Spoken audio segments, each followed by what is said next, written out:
Bismillah, alhamdulillah, vassalatu vassalamu ala rasulillah. Savol: shayton qadarni o'qiganida jahannamiy deb yozilganini ko'rgan degan gap bormi debdilar. Bu Isroiliyotlarda kelgan narsa, Qur'on sunnatda emas.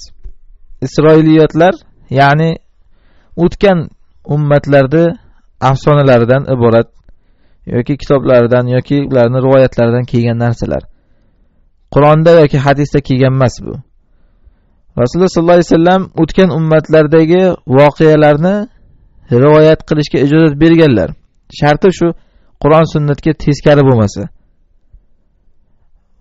Hadisu an bani Isroil va la haraj.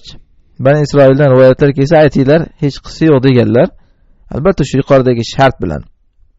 Endi mana bu hozir rivoyat qilinayotgan shayton qadarni o'qigan degan gapga qarasak, bu shariatga teskari joyi bor buni. Shuning uchun bu gaplarni ko'tarib yurilmaydi. Qadarni hech kim o'qimagan. Qadarni ochib olib o'qiydigan darajada hech kimga ijozat berilmaydi. G'ayb chunki Allohning siri aslida. Qul la ya'lamu man fis samawati va fil ardi g'ayba illa Alloh. Ayting, osmonlar va yerdagi g'aybni faqat Alloh biladi degan.